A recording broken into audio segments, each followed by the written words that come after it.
Hello friends, ഏവർക്കും market അപ്ഡേറ്റ്സിൻ്റെ ഒരു പുതിയ എപ്പിസോഡിലേക്ക് വീണ്ടും സ്വാഗതം.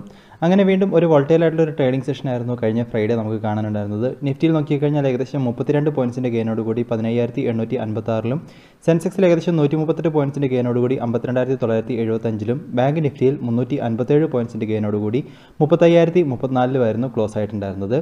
സെക്ടർ വൈസ് മാർക്കറ്റ് നോക്കിക്കഴിഞ്ഞാൽ റിയാലിറ്റി, ബാങ്ക്, നിഫ്റ്റി ബാങ്ക് ഈ ഒരു സെക്ടറുകളായിരുന്നു ഏറ്റവും കൂടുതൽ ഗെയിൻ കൊടുത്തിട്ടുണ്ടായിരുന്നത്. അതുപോലെ തന്നെ മീഡിയ, തുടർന്ന് ഓട്ടോ, ഈ ഒരു രണ്ട് സെക്ടറുകളായിരുന്നു ആകെ ഫ്രൈഡേ ഡൗണിൽ പോയിട്ടുണ്ടായിരുന്നത്. നിഫ്റ്റിയിൽ നോക്കിക്കഴിഞ്ഞാൽ 21 സ്റ്റോക്കുകൾ അഡ്വാൻസസിലും 28 സ്റ്റോക്കുകൾ ഡിക്ലൈനിലും ഒരു സ്റ്റോക്ക് അൺചേഞ്ച്ഡ് പൊസിഷനിലുമായിരുന്നു നിന്നിട്ടുണ്ടായിരുന്നത്.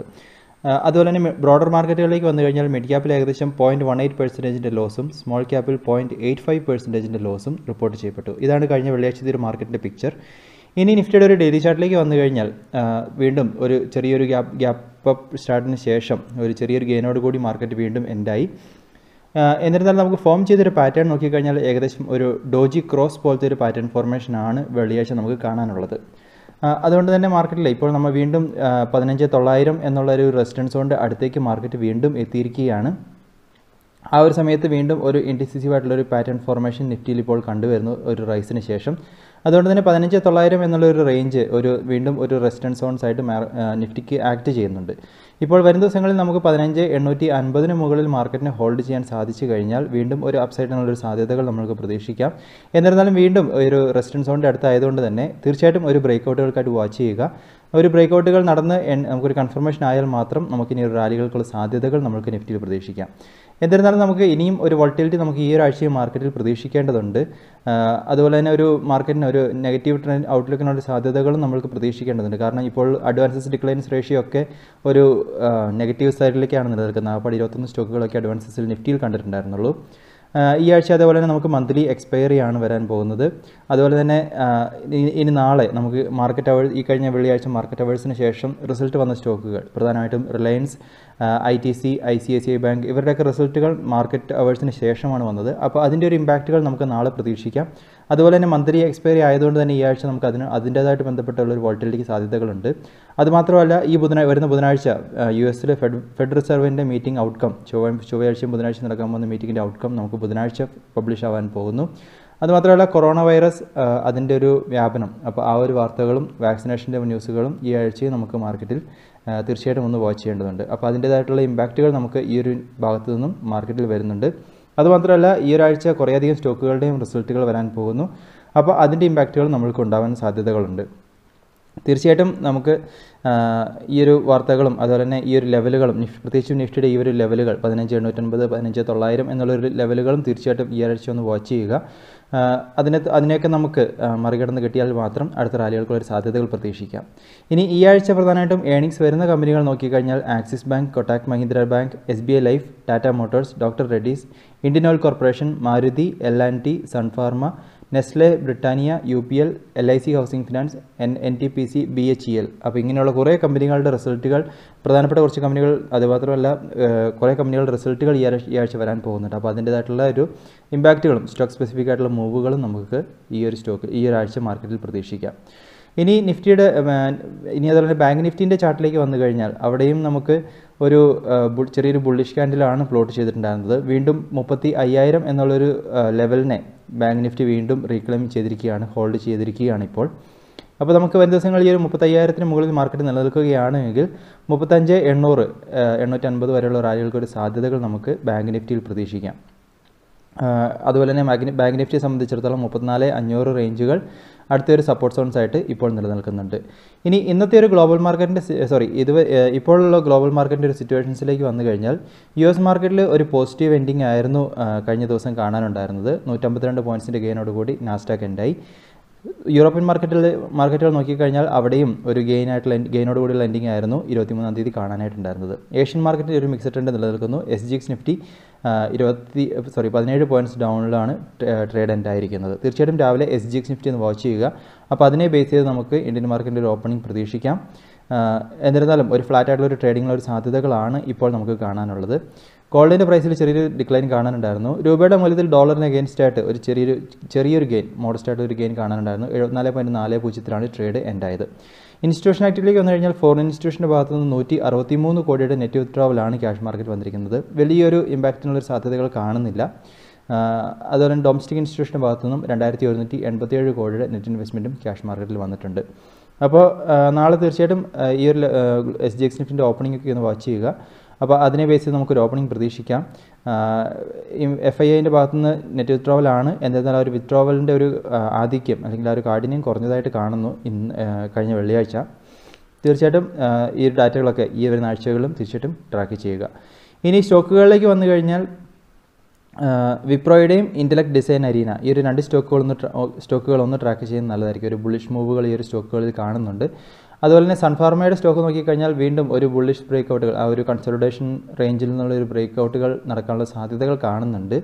അപ്പോൾ ഇനി നമുക്ക് ഏകദേശം 699 മുകളിലേക്ക് പോവുകയാണെങ്കിൽ നമുക്ക് ഒരു 709, 710 വരെയുള്ളൊരു റാലികൾക്കുള്ള സാധ്യതകൾ നമുക്ക് സൺഫാർമയിൽ പ്രതീക്ഷിക്കാം. അതുപോലെ തന്നെ ICICI ബാങ്കിൻ്റെ ചാർട്ടിലൊരു ബുള്ളിഷ് ബ്രേക്കൗട്ടുകൾ കണ്ടിട്ടുണ്ടായിരുന്നു. നല്ലൊരു റിസൾട്ട് അവരുടെ ഭാഗത്തുനിന്ന് വന്നു. അപ്പോൾ അതുകൊണ്ട് അതിൻ്റെ ഒരു ഇമ്പാക്റ്റുകൾ നമുക്ക് വരും ദിവസങ്ങളിൽ ഉണ്ടാവാനുള്ള സാധ്യതകൾ പ്രതീക്ഷിക്കാം. 678 മുകളിലേക്കൊക്കെ പോവുകയാണെങ്കിൽ, ഓപ്പണിംഗ് കിട്ടുകയാണെങ്കിൽ ഒരു പോസിബിലിറ്റി നമുക്ക് ICICI ബാങ്കിൽ പ്രതീക്ഷിക്കാം.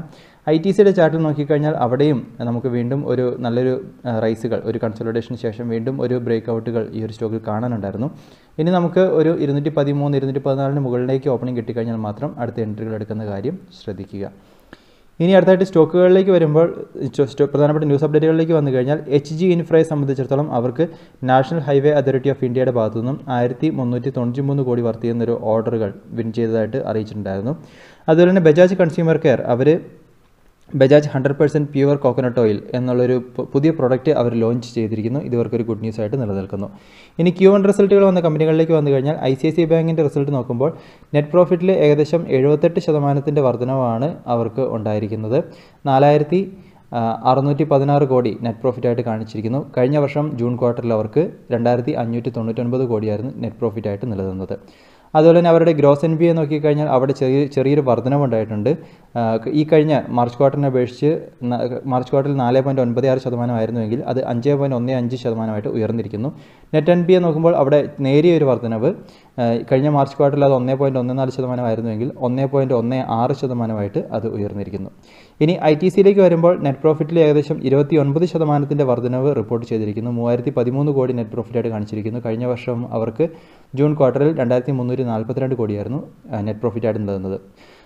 റവന്യൂ ഫ്രം ഓപ്പറേഷൻസ് നോക്കിക്കഴിഞ്ഞാൽ അവിടെയും 36% വർധനവ് ഉണ്ടായിരിക്കുന്നു. 12595 കോടി 12959 കോടി റവന്യൂ ആയിട്ട് കാണിച്ചിരിക്കുന്നു.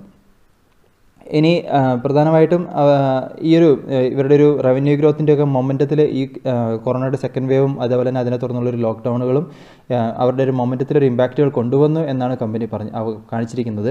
അപ്പോൾ ഒരു സെക്കൻഡ് ലോക്ക്ഡൗൺ ഒക്കെ വന്നതുകൊണ്ട്, ലോക്കലൈസ്ഡ് ലോക്ക്ഡൗൺ ഒക്കെ വന്നതുകൊണ്ട് ഈ ഒരു ഗ്രോത്തിൽ ചെറിയൊരു ഇമ്പാക്റ്റുകൾ വന്നിരിക്കുന്നു എന്ന് പറഞ്ഞിരിക്കുന്നു. അതുമാത്രമല്ല മിക്ക അനലിസ്റ്റുകളും പ്രഡിക്റ്റ് ചെയ്ത വാല്യൂവിലേക്ക് റീച്ച് ആയിട്ടില്ല എന്നുമാണ് അപ്ഡേറ്റുകളിൽ കാണാനുള്ളത്. എന്നിരുന്നാലും ജൂൺ പകുതിക്കൊക്കെ ശേഷം ലോക്ക്ഡൗണിൻ്റെ ഒക്കെ റിലാക്സേഷൻ വന്നതോടുകൂടി അവർക്ക് ഈ ഒരു മൊമെൻറ്റം വീണ്ടും റീഗെയിൻ ചെയ്യുന്നു എന്നാണ് കമ്പനിയുടെ കമൻറ്റുകളിൽ പറഞ്ഞിരിക്കുന്നത്.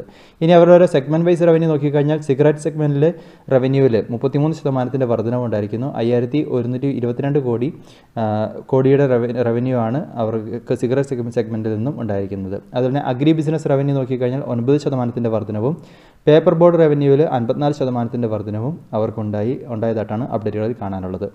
ഇനി അടുത്തായിട്ട് MCXൻ്റെ Q1ലേക്ക് വരുമ്പോൾ നെറ്റ് പ്രോഫിറ്റിൽ 29% ഫാളാണ് അവർക്കുണ്ടായിരിക്കുന്നത്. 39.8 കോടി നെറ്റ് പ്രോഫിറ്റായിട്ട് കാണിച്ചിരിക്കുന്നു. കഴിഞ്ഞ വർഷം ജൂൺ ക്വാർട്ടറിൽ അവർക്ക് 56 കോടിയുടെ നെറ്റ് പ്രോഫിറ്റായിരുന്നു നിലനിന്നത്. ഇൻകത്തിലും ഡിക്ലൈനാണ് അവർക്കുണ്ടായിരിക്കുന്നത്. കഴിഞ്ഞ വർഷം ജൂൺ ക്വാർട്ടറിൽ 122 കോടിയുടെ ഇൻകം ഉണ്ടായിരുന്നിടത്ത് അത് 109 കോടിയായിട്ട് ചുരുങ്ങിയിരിക്കുന്നു. ഇനി അടുത്തതായിട്ട് സി മീഡിയയുടെ Q1 റിസൾട്ടിലേക്ക് വന്നു കഴിയുമ്പോൾ അവർക്ക് 9 കോടിയുടെ നെറ്റ് ലോസാണ് ഉണ്ടായിരിക്കുന്നത്. കഴിഞ്ഞ വർഷം ജൂൺ ക്വാർട്ടറിൽ അവർക്ക് 12 കോടിയുടെ നെറ്റ് പ്രോഫിറ്റ് ആയിരുന്നു നിലനിന്നത്. ഓപ്പറേഷൻസിൽ നിന്നുള്ള റവന്യൂ നോക്കിക്കഴിഞ്ഞാൽ അവിടെയും അവർക്ക് വർധനവുണ്ടായിട്ടുണ്ട്. 29% വർധനവുണ്ടായിരിക്കുന്നു. 170 കോടി വരുമാനമായിട്ട് കാണിച്ചിരിക്കുന്നു. കഴിഞ്ഞ വർഷം ജൂൺ ക്വാർട്ടറിൽ അത് 132 കോടിയായിരുന്നു നിലനിന്നത്. ഈ ഒരു നെറ്റ് പ്രോഫിറ്റിലുള്ള ഫാളിന് കാരണങ്ങളായിട്ട് പറഞ്ഞിരിക്കുന്നത് അവർക്ക് എക്സ്പെൻസസിലുണ്ടായ വർധനവ്, അതുപോലെ തന്നെ ടാക്സിലുള്ള വർധനവും അതൊക്കെയാണ് അവർക്ക് ഈ ഒരു നെറ്റ് ലോസിന് റിപ്പോർട്ട് ചെയ്യാൻ കാരണമായിട്ട് പറഞ്ഞിരിക്കുന്നത്. ഇനി ശക്തി പമ്പ്സിനെ സംബന്ധിച്ചിടത്തോളം നെറ്റ് പ്രോഫിറ്റിൽ 120% വർധനമുണ്ടായിരിക്കുന്നു. 7.29 കോടി നെറ്റ് പ്രോഫിറ്റായിട്ട് റിപ്പോർട്ട് ചെയ്തിരിക്കുന്നു. കഴിഞ്ഞ വർഷം അവർക്ക് ജൂൺ ക്വാർട്ടറിൽ 3.31 കോടിയായിരുന്നു നിലനിന്നത്. റവന്യൂ നോക്കിക്കഴിഞ്ഞാൽ അവിടെ 69% വർധനമാണ് ഉണ്ടായിരിക്കുന്നത്. 156 കോടി റവന്യൂ ആയിട്ട് കാണിച്ചിരിക്കുന്നു. കഴിഞ്ഞ വർഷം അവർക്ക് 92 കോടിയുടെ റവന്യൂ ആയിരുന്നു നിലനിന്നത്. അതുമാത്രമല്ല അവരുടെ സോളാർ പമ്പ് മാർക്കറ്റിൽ ആ ഒരു മാർക്കറ്റാണ് ഏറ്റവും കൂടുതൽ ഗ്രോത്ത് കാഴ്ചവെക്കുന്നത്. അതാണ് ഏറ്റവും കൂടുതൽ സ്ട്രോങ് ആയിട്ട് നിൽക്കുന്ന മാർക്കറ്റ് എന്ന് കമ്പനിയുടെ കമൻട്രികളിൽ പറഞ്ഞിരിക്കുന്നത്. അതുമാത്രമല്ല അവരുടെ ഈ ഒരു വർഷത്തെ പ്ലാൻ നോക്കിക്കഴിഞ്ഞാൽ ഏകദേശം 4 ലക്ഷത്തോളം പമ്പുകൾ ഇൻസ്റ്റാൾ ചെയ്യുക എന്നുള്ളൊരു ടാർഗറ്റ് അച്ചീവ് ചെയ്യാനാണ് കമ്പനി പോകുന്നത് എന്നൊരു അപ്ഡേറ്റുകൾ കാണിച്ചിരിക്കുന്നു. അപ്പോൾ അതുകൊണ്ട് തന്നെ അവർക്ക് നല്ലൊരു ഗവൺമെൻറ് സപ്പോർട്ടുകളുമുണ്ട്. അപ്പോൾ നല്ലൊരു ടാർഗറ്റ് അച്ചീവ് ചെയ്യാൻ സാധിക്കും എന്നുള്ളൊരു കോൺഫിഡൻസ് ആണ് കമ്പനി ഷെയർ ചെയ്തിരിക്കുന്നത്. ഇനി ടെലികോം കമ്പനികളെ സംബന്ധിച്ചിടത്തോളം AGR കേസിന് അവർ സുപ്രീം കോർട്ടിൽ ഒരു അപ്പീലുമായിട്ട് പോയിട്ടുണ്ടായിരുന്നു. അവരുടെ ഒരു AGR ഡ്യൂ അടയ്ക്കാനുള്ള പൈസയുടെ ഒരു എമൗണ്ട് വീണ്ടും ഒന്ന് റീകാൽക്കുലേറ്റ് ചെയ്യണം എന്നുള്ളൊരു ഹർജിയുമായിട്ട് അവർ സുപ്രീം കോർട്ടിനെ സമീപിച്ചിട്ടുണ്ടായിരുന്നു. എന്നിരുന്നാലും സുപ്രീം കോർട്ട് ആ ഒരു കേസ് ഡിസ്മിസ് ചെയ്യുകയാണ് ഉണ്ടായത്. അത് സാധിക്കത്തില്ല എന്നുള്ളതും പറഞ്ഞു. അതുകൊണ്ട് തന്നെ അത് ടെലികോം കമ്പനികൾക്ക് ഒരു നെഗറ്റീവ് ന്യൂസ് ആയിട്ടാണ് നിലനിൽക്കുന്നത്. പ്രത്യേകിച്ചും ഭാരതി എയർടെൽ, വോഡഫോൺ ഐഡിയ ഇവർക്ക് ഒരു നെഗറ്റീവ് ന്യൂസ് ആയിട്ടാണ് നിലനിൽക്കുന്നത്.